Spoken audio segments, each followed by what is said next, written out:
to go out there and say, hey. They now have the blueprint. Say that again. Super interesting position because they now have the blueprint. Don't be mad, Mario's implementing the blueprint. State, Ward pushed the ball. Ward seemingly always at the right looking, extending the play, and then downfield, touchdown. That is how Ken Ward does it. Retro triple after doing a 360 dipsy do to extend the play.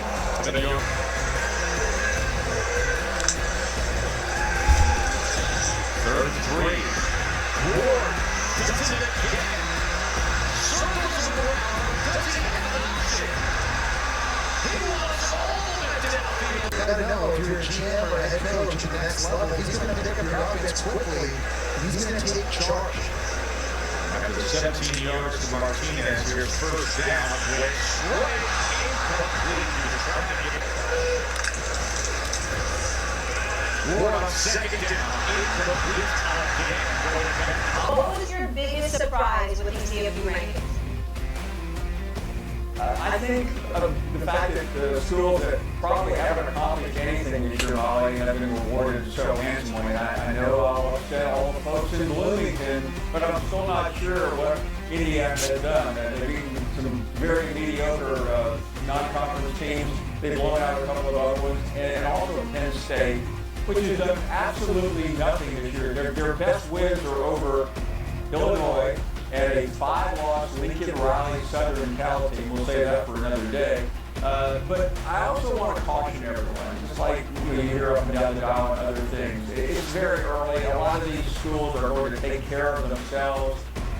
So I'm not going to go mad dog here and start screaming about the first reveal because we're still 5 weeks away. They overrated the Big Ten. Ohio State's not the second best team in the country. Georgia is. Indiana's played the best rated team they've played so far on their unbeaten streak. Is 35th in the country. I mean, they have, come on, that's ridiculous. Hold on. If y'all gonna say this about Ohio State, which I agree, and Penn State, which I agree, then we must bring Oregon in this conversation, because you're not gonna pick on Indiana's schedule, because these 4 guys are practically playing the same schedule: Oregon, Ohio State, Penn State, and Indiana. And if you look at Indiana, they got a few common opponents: Washington and Michigan State, which they beat more impressively than an Oregon or an Ohio State. So the only difference is they may have played 1 or 2 different non-conference games, but Indiana has the largest scoring differential in all of college football. I think Indiana is the most disrespected team in the country by a huge margin. And no one would have thought that they would be outscoring everyone. Go look at their scoring defense. So let's not do this to Indiana, okay? Because of their brand, okay? Let's not do this. They only got to 6 when they can't beat anybody. I don't understand that either. Penn State, they're not that good. And I'll throw one other thing out there. Why is Miami 4th? What is out of 8? Why is Miami? They almost lost to California. Okay. Oregon almost lost to Idaho, who's not an FBS team. They almost lost to Boise State, who is not even a Power 4 team. They almost lost to Ohio State. This one point that you say Ohio State's not that good. They almost lost to Penn State, who you say is not that good. And guess what else? Ohio State almost lost to Nebraska, who Indiana dismantled 56-7. Okay? And Miami has the 43rd toughest strength of schedule. Indiana, all those guys, they got like what, 100? They're down in near the hundreds. Okay, So cut the crap. Why not? They blew it. They had to come from 18 down in the fourth quarter.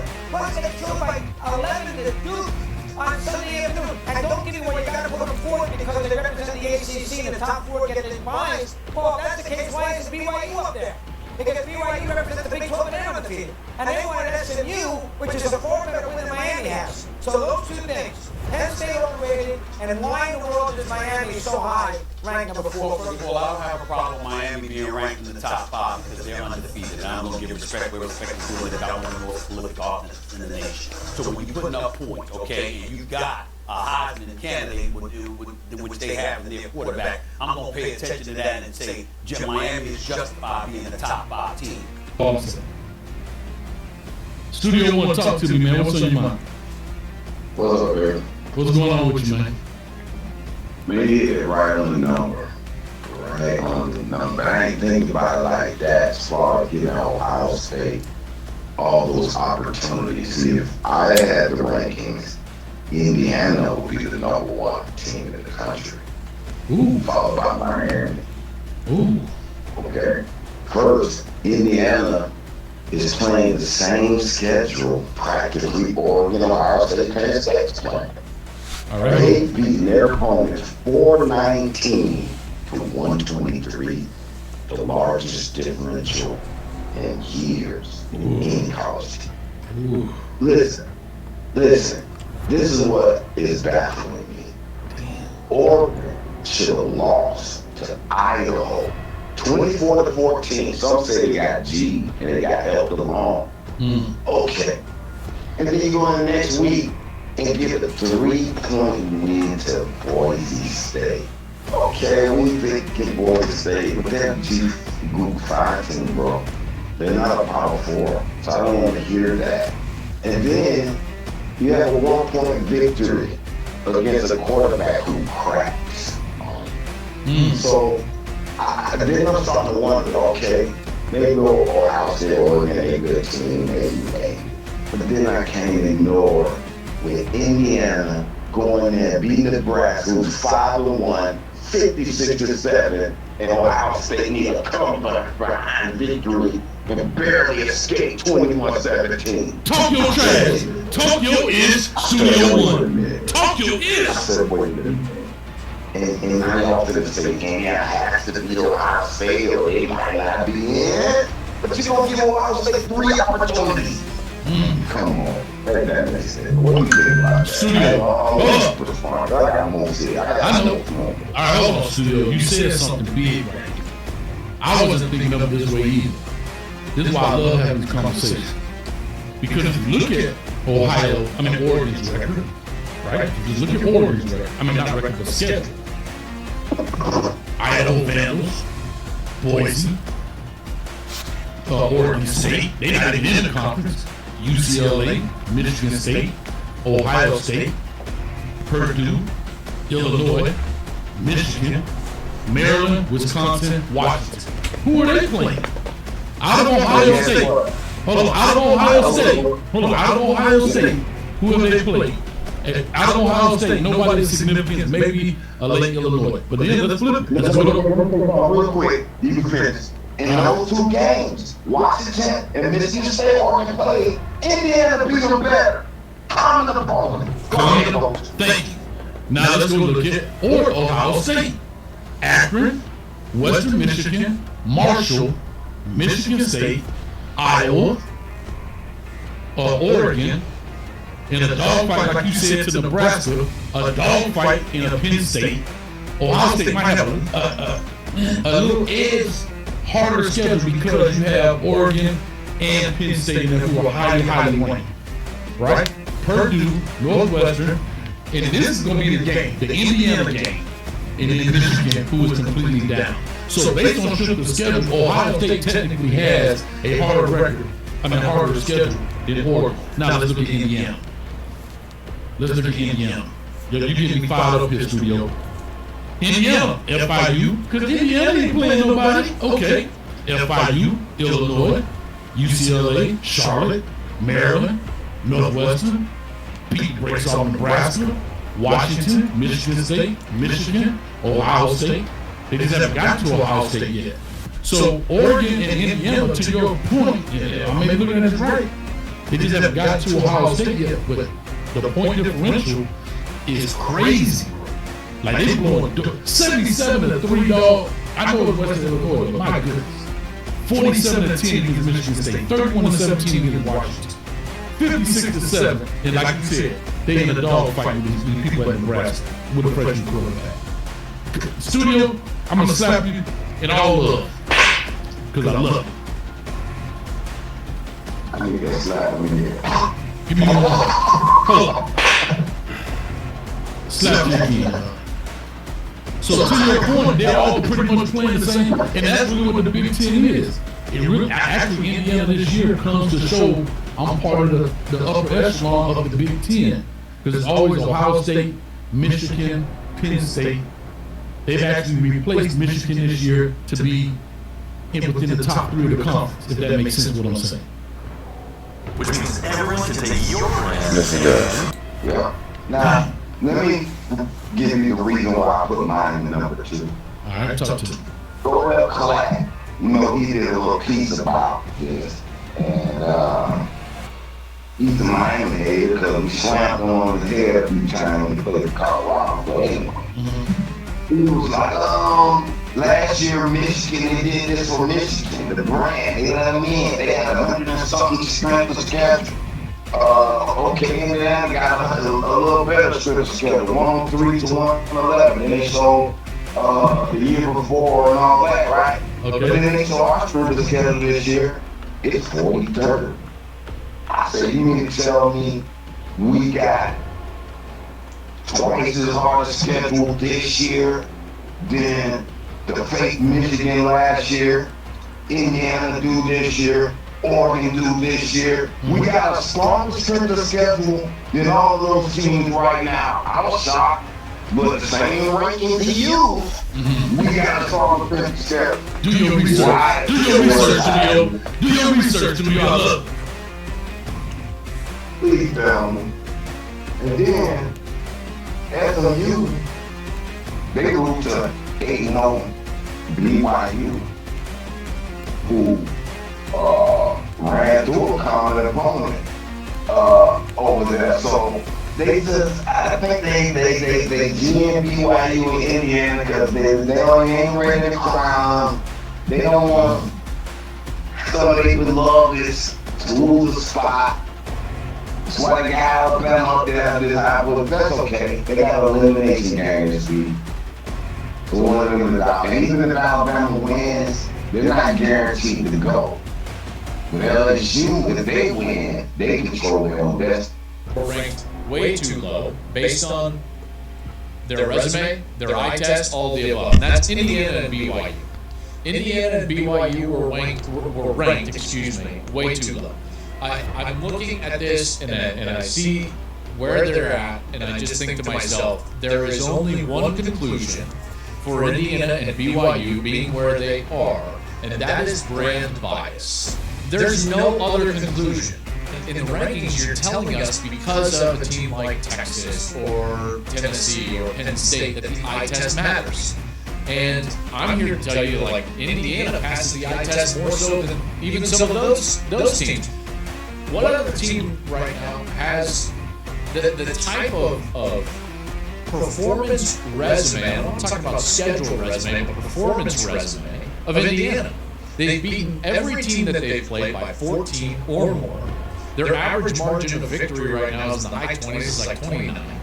They're the number 2 scoring offense in the country. They're the number 7 scoring defense in the country.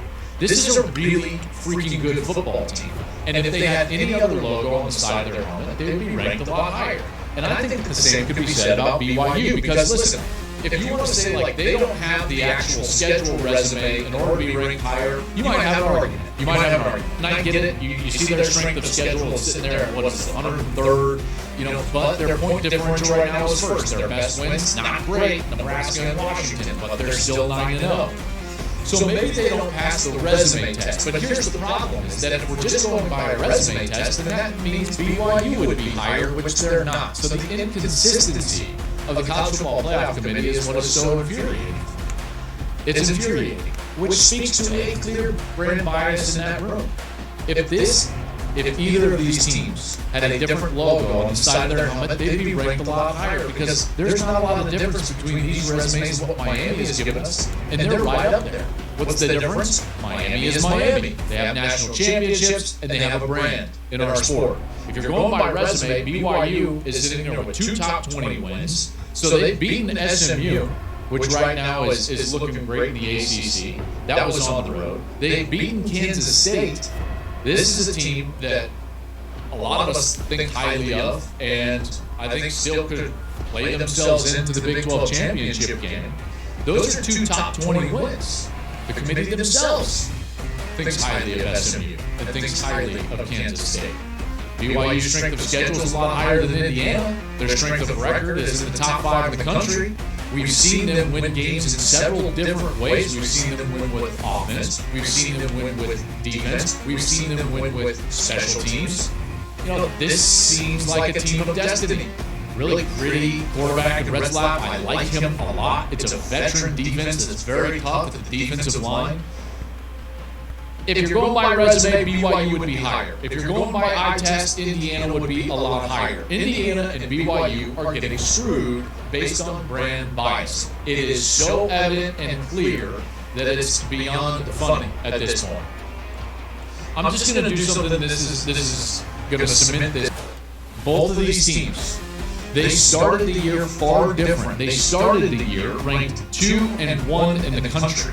You're looking at the Michigan one right now. So Michigan was started ranked number 2 in the country. At this point last year in first playoff rankings, Michigan was 8-0. Their best wins were Minnesota and Rutgers. Their strength of schedule was 111. Remember, Indiana's is 103, and their point differential was 34.8, so only two points more in terms of point differential per game. And yet, where was Michigan sitting?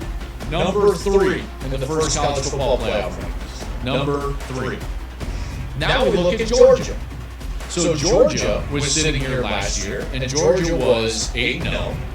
Georgia's best wins were Kentucky and Florida. Their strength of schedule was 100th. Remember, Indiana's 103rd. And their point differential last year per game was 25.8. So basically 7 points less, a touchdown less in terms of differential. And they were ranked number 2.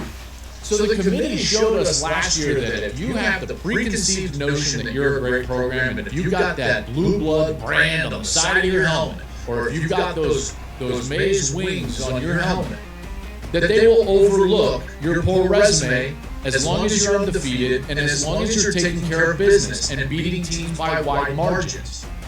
But that's not offered to Indiana this year. That is a case study in brand bias. Now, Joel Klatt, after looking at what you just showed us, Louisville and Duke, okay, but we got the 46th strength of schedule. Okay. You still should have put our score differential. You didn't want to put that on there, did you? Didn't want to do that, did you?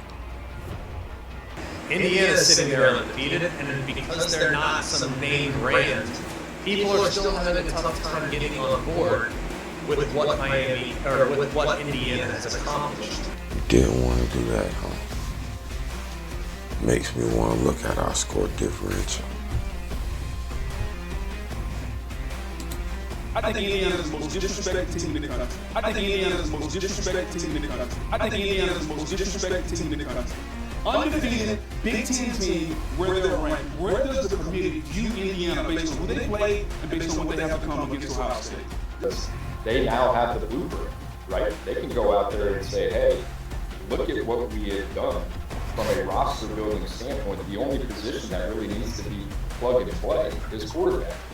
And the only team that right now they're kind of competing with that has that same track record, Oregon. You had Dylan Gabriel and Bo Nix, right? It's all laid out there. So if I was Mario, sure, you want to continue to take high developmental upside guys at the quarterback position. But man, they're sitting in a top 3 spot to have the right of first refusal after this year after year. If I'm Mario Cristobal, I got to find a way to keep that going, right? So, interesting is Miami. And the more that I studied Miami, the more that I thought, wow, Dan Lanning and Mario Cristobal are pretty similar just in terms of how they're building this thing. Maybe not the track record so far, but recently, just in terms of what Mario has done in the transfer portal. I mean, you think about that initial year as well, right? There were 15 guys at high school, 11 in the portal. The guys that came, Akeem Messenger, Wesley, got the same, Isaiah Horton, and that's Cooper, right? So you're thinking about 4 or 5 starters out of that group that Mario Cristobal was able to land in short order. I just think that initial transition class is so important, right? Like for the foundation of your team over the next 2 to 3 years, you've got to be able to come away with a couple of multi-year starters. Then you think about the combination of the other guys, Cam McCormick, Matt Lee, who started for him, Ethan Allen, J.D. Cole, Francis Allen, Ruben Bain, Mark Fletcher, Riley Williams, Chris Johnson, Emory Williams. This year, Tyler Barron, Simeon Barrow, Sam Brown, Deani Hill, Danny Martinez, Steve Powell, Keenan Ford, Zach Carpenter, Jaquan Patterson, Elijah Lawson, Jordan Lyle, Markel Bell, O.J. Frederick. The thing that just kind of popped into my head like a light bulb, because I know you and I have had some conversations with some teams that are tippy top, right, and how they look at high school players. And they don't look at them the same way that you and I do. Our job is to project these guys out to Sunday. Their job is to win on Saturdays. And you look at this combination of guys that are just built, ready to play right out of the gate. Noah, Ruben Bain, Mark Fletcher. I mean, you go down the list, Elijah Hoffman, right? Jaquan Patterson started to get some run. It's pretty fascinating how you look at Oregon and you look at Miami, and you kind of see them starting to form an identity of playing a complementary game between high school and transfer portal with guys that are just ready to play, and then loading the back end of their class, 2/3 of it, with guys now that have the opportunity to sit. And the money part is important because Miami and Oregon, as far as I understand, you're talking about 2 of the most competitive programs in the country when it comes to NIL. Not only can they go acquire top-end talent, but they can retain it. So it all comes down to how do you really view player development. And now Miami and Oregon are kind of sitting there in a really opportune situation where, you know, the guys that are physically ready to play out of high school, they play early, they don't have to deal with those guys. Maybe think about entering the transfer portal, and the guys that aren't, well, they're getting compensated, and now they have opportunity to learn. And they're playing for a winning program as well. It's interesting to kind of watch this play out in real life. It seems like the ideal mix, blend, whatever word you want to use, and I'm interested to see other people copy it. And the thing about playing all those freshmen you mentioned, and roll Francis now and Noah out there, you can go into these recruitments, these NIL recruitments, these huge players, and you can point to the fact that, hey, we are not afraid to play some true freshmen. And you can point to other programs around the country. I know Georgia plays freshmen, and Texas plays some freshmen, but I can pitch the fact and it be true that, hey, no, we actually play blue chip guys. You will get the opportunity. I mean, Cooper just kind of doing a diagnosis of Miami right now and looking ahead to what's next. And obviously, Cam Ward has unlocked a ton for the Hurricanes there. He has been a cheat code. He has transformed that offense. The quarterback's my only real question mark kind of moving forward. I mean, you look at the 2 deep, and I know they're going to lose Xavier Lastrell. I know they're going to lose Jacoby George. Like a 4 or 5 senior defensive linemen that are going to be on their way out. But you know they're going to be in the transfer portal for those guys. I believe in the wide receivers on the roster that aren't playing right now. A guy like JoJo Trader, I think he's going to be ready to go in 2025. My question is, Miami has tasted the high life, a game-changing quarterback. And yes, Reese Offenberger will be in the mix next season. Emory Williams will be in the mix next season. He has started 2 games, but to me, Cooper, it's like you're traveling, right? You go to one of these airport lounges, you experience, you know, the food, the drinks, all that, you fly, and then the next time you go to the airport, right, you don't have that lounge access. Kind of, you know, takes away from the experience. Once you taste it, you want it. So if Miami go out there and they look for the best of the best, so I think that is the one question mark off the hook, right? You look at the roster, okay, what is going to be the plan at quarterback in 2025? But I mean, you just never know what the market's going to look like, right? Miami could go from Cam Ward, potential Heisman Trophy winner, top 10 pick, to the market looking like, and I'm not saying this is like doomsday scenario, for the market looking like Connor Wigman, Fitzgerald Jackson Arnold, maybe a Miller Moss, maybe a Jay Maeva to kind of see where it plays out like over the next couple of weeks. That's the hard part. But that being said, Miami's in a super interesting position because they now have the blueprint, right? They can go out there and say, hey, look at what we have done. From a roster building standpoint, the only position that really needs to be plug and play is quarterback.